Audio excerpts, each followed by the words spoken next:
Sometimes people say to me that the church is irrelevant, that the church is, in essence, dead to them, that the church has no future. Tonight we have seen one example that the church has a future, that a young woman has freely chosen to want to become a Christian. The church is not dead. The church is not irrelevant, and the church, my friends, indeed has a future. On the day of Pentecost, 50 days after the resurrection, there was probably reasons to say or to question what the future of the church was going to be like. After the resurrection, some of the apostles, the disciples, scattered. And Jesus then, for the next 40 days, gathered them back together. And then he then ascends to heaven, which we celebrated last week. And then, after the ascension, the church gathered in Jerusalem. Mary kept them together. And we know that on the 50th day, they were hidden away in an upper room in Jerusalem with the door locked.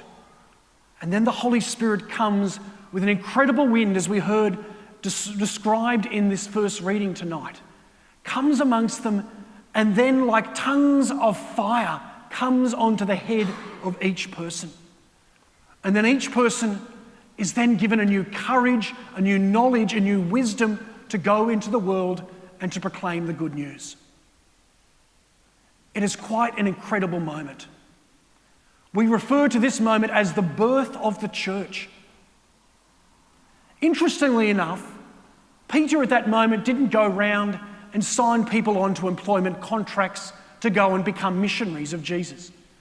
Each person knew that the Holy Spirit was in them, and they wanted to go and bring the Spirit of God's love to the world. In Australia today, the Catholic Church is the biggest non-government employer. We employ more people in the Catholic Church than the government does in the ACT, than the state of Tasmania employs, than the Northern Territory employs. We employ more people than BHP or any bank or any organisation other than some of the big governments. But does employing people actually bring about disciples?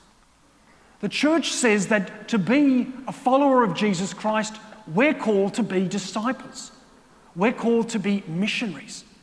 And the event of Pentecost, which we celebrate today, is a good reminder to us of what it means to be a Christian. First and foremost, the community gathered. And this is an important part of being a Christian. It's to gather, and to gather in person. What's happened over the last 12 months has meant that many of us have had to try to pray by ourselves at home, participate via a live stream at different times. But this is not the way it's meant to be. We're meant to gather together. We're part of a family. Interestingly, on the day of Pentecost, everybody knew each other. The apostles, the disciples, they were friends. They were part of a family. They were not anonymous. Taylor comes forward today not as an anonymous person, but as someone who is known. She's been introduced to us by Dunstan, her sponsor. Her fiancé has been part of this community his entire life. She is known to many people in this community already, and tonight she's introduced to many more. When we come to church, we are not called to be anonymous. We're called to know each other. So if there are people here in the church you don't know, it's a good idea to actually start to introduce yourself and to actually say, oh, I've seen you before, but I don't know who you are. I don't know your name. Because we're not anonymous. We are one family, and families know each other. So two things that we can learn from the day of Pentecost to start with. First of all, it's important to gather. And it's important to be known and to be part of a family. Around our church, we have a number of confirmation candidates who I'll call forward shortly to come and speak to us as well. They are known in their families, they're known in our community. And tonight, we continue to know them as part of our church. After the Holy Spirit comes upon the apostles, the disciples, They're given a new courage, a new understanding and wisdom, and they go out into the world. They don't go out because they've been given a job to go and do something. They go out and they live witness to what's happening inside them.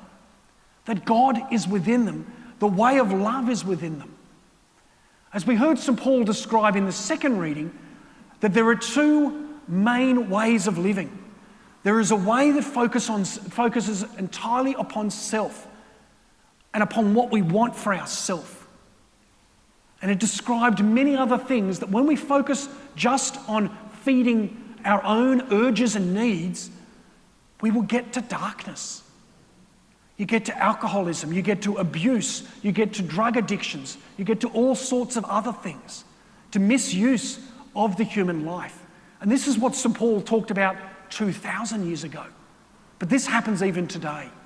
When we focus just on what I want and perhaps justifying what I want, it becomes a problem. And St. Paul says that's not the life of the Spirit.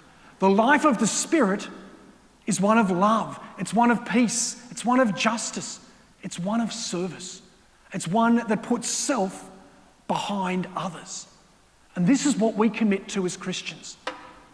And the moment of Pentecost, the community gather, they are known and loved, they receive this courage of the Holy Spirit, and then they go out in the world to tell others.